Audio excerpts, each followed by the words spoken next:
कथा आप सुनते हैं सप्ताह की, उसका संबंध पद्म कल्प से है। 32 कल्पों की संख्या है।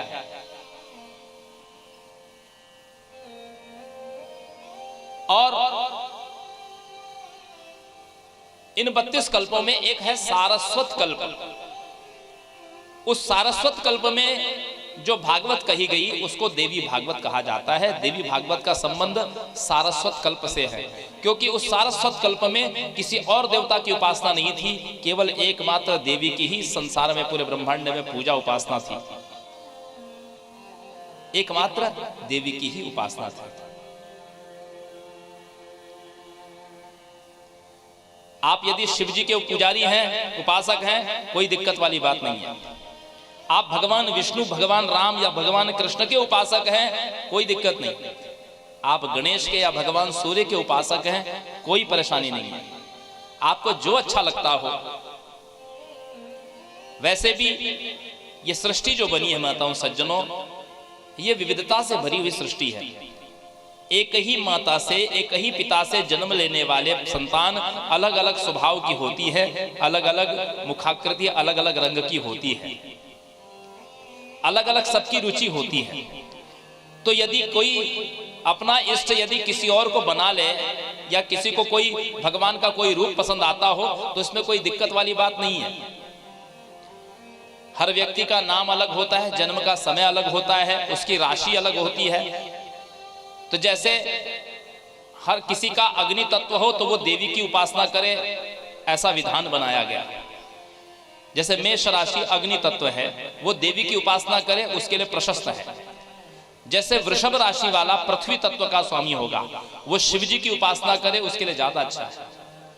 मिथुन राशि वाला वायु तत्व, वो सूर्य की उपासना करे तो जल्दी फलीभूत होती है उपासना। जैसे कर्क राशि वाला जल तत्व गणेश की उपासना करे तो उसको जल्दी प्रभावी होती है। भगवान विष्णु की उपासना कोई भी कर सकता है।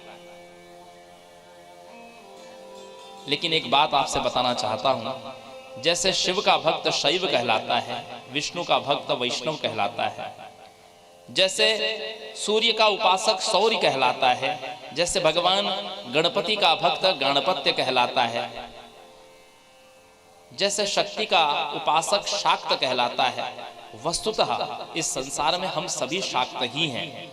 वैष्णव भी शाक्त हैं, शैव भी शाक्त हैं, सौर्य भी शाक्त हैं, गणपत्य भी शाक्त है। क्यों? क्योंकि प्रत्येक देवता मूल में अपनी शक्ति के साथ ही रहते हैं। आप गणेश जी की पूजा भी करेंगे तो कहेंगे सिद्धि बुद्धि सहिताय श्रीमन महागणाधिपतये नमः। शिव जी की आप उपासना करेंगे तो क्या कहेंगे? सांब सदा शिवाय नमः। नारायण की उपासना करेंगे तो लक्ष्मी नारायणाभ्याम नमः। सूर्य की उपासना छाया संज्ञा के साथ की जाएगी। इसीलिए बहुत विचार करके हमारे ऋषि मुनियों ने, हमारे पूर्वजों ने जो नित्य उपासना है उसमें गायत्री की उपासना को ही रखा। कि आप चाहें किसी भी देवता की उपासना करने वाले हो, ठीक है, ये पंचदेव उपासना के अलावा भी यदि आप और कोई देवता की उपासना करता हो तो भी आपके लिए एक नियम बहुत आवश्यक है। वो ये कि आपको तीनों समय, तीनों संधि काल में गायत्री की उपासना करना है। गायत्री की उपासना करना है। आप कहेंगे कि हमारा गुरु मंत्र है, हमारा गुरु मंत्र में हम द्वादश अक्षर मंत्र का जप करते हैं, ओम नमो भगवते वासुदेवाय का, तो भी आपको पहले एक माला गायत्री मंत्र की करनी आवश्यक है। गायत्री की उपासना क्यों करनी है? क्योंकि देवी भागवत कहता है कि गातारं त्रायते यस्मात् गायत्री तेन सोच्यते सात्र भागवती देवी सरहस्या सुप्रतिष्ठितः। गात शरीर, जो इस शरीर की रक्षा करती हैं उनको हम गायत्री कहते हैं। वो गायत्री अपने रहस्यों सहित इस देवी भागवत में सुप्रतिष्ठित है। इसलिए त्रिकाल संध्या के समय ब्रह्मा जी भी, भगवान विष्णु भी, भगवान रुद्र भी, सारे देवता भी, सभी लोग गायत्री की ही उपासना करते हैं तीनों काल में। सभी लोग गायत्री की उपासना करते हैं, केवल मनुष्य के लिए नहीं है, सभी लोग गायत्री की उपासना करते हैं।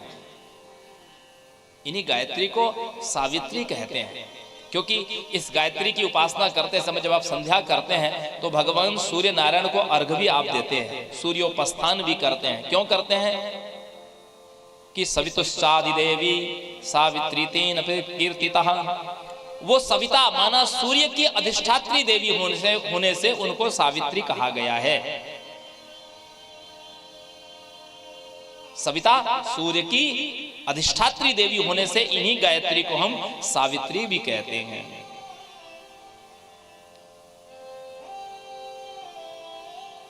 कुछ लोग कहते हैं, बहुत सारे बड़े बड़े महात्माओं का ऐसा कहना है कि गायत्री मंत्र स्त्रियों को नहीं जपना चाहिए।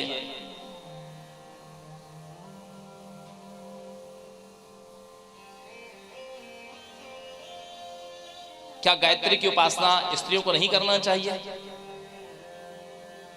ये जो वट सावित्री का आप व्रत करते हैं, ये तो गायत्री की ही उपासना है। सावित्री माना गायत्री, वट सावित्री का व्रत जो है ये भी गायत्री की ही उपासना है। और सावित्री के उपाख्यान में वर्णन आता है कि मद्र नरेश महाराज अश्वपति ने अपनी पत्नी सहित गायत्री मंत्र का जप किया। पुत्र की प्राप्ति के लिए गायत्री मंत्र का जप किया। तो फिर गायत्री मंत्र स्त्रियों के लिए वर्जित क्यों बोल दिया गया? तो माताओं सज्जनों, वस्तुतः हमारे यहां हर एक चीज का एक नियम बनाया गया है, एक पात्रता बनाई गई है। कि जैसे कोई ब्राह्मण कुल में जन्म भी ले ले तो जन्म लेने के बाद उसको ऐसा नहीं है कि गायत्री मंत्र जपने का अधिकार प्राप्त हो जाएगा। जन्म से व्यक्ति पशु ही है, उसको पशु से भी मनुष्य बनाया जाता है। उस पशु से मनुष्य बनाने के लिए हमारे यहाँ कुछ संस्कार होते हैं, जिसमें गर्भाधान से लेकर के अंत्येष्टि संस्कार तक 16 संस्कारों की गणना की गई है। जीव को किस मुहूर्त में, किस वेला में गर्भ में प्रवेश कराया जाए, उसका भी मुहूर्त शोधन होता है। वो उसको भी संस्कार कहते हैं। जीव यदि भोग के द्वारा, माता पिता की भोग वृत्ति के द्वारा यदि गर्भ में आएगा तो वह जीव कल्याणकारी जन्म नहीं ले सकता, उसका जन्म में उद्धार नहीं हो सकता। वो तो सामान्य प्राणियों की भांति आहार निद्रा भय में तुरंत सामान्य में पशुभिर नराणाम, इस प्रकार सामान्य जीव की भांति पैदा होकर के मर जाएगा। लेकिन यदि संस्कार के द्वारा जीव गर्भ में आएगा तो वह आत्मोन्नति करके उत्तम लोक की प्राप्ति कर सकेगा। इसलिए गर्भाधान को संस्कार कहा गया। तो उसमें एक यज्ञोपवीत संस्कार है जिसको उपनयन कहा जाता है। उपनयन मतलब एक तीसरा नेत्र, हमारा जो ज्ञान चक्षु है। जब यज्ञोपवीत संस्कार होता है और गुरु कान में आपको इस मंत्र का तत्सवितुर्वरेण्यम भर्गो देवस्य धीमहि धियो यो नः प्रचोदयात्, इस मंत्र का व्याघ्रति युक्त जब आपको कानों में उपदेश करते हैं और एक प्रतिज्ञाबद्ध यज्ञ सूत्र देते हैं जिसमें 9 सूत्र होते हैं, जिसमें ग्रंथियां होती हैं, ये प्रतिज्ञा की ग्रंथियां होती हैं, जिसमें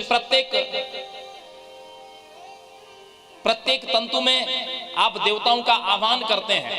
जो सदा सर्वदा आपके बाएं कंधे पर जो यज्ञोपवीत सूत्र विराजमान रहता है, जो आपको आपके कर्तव्यों का सदैव भान कराता रहता है। और उस यज्ञोपवीत को धारण करने के बाद आपको गायत्री मंत्र जपने का अधिकार प्राप्त होता है। जैसे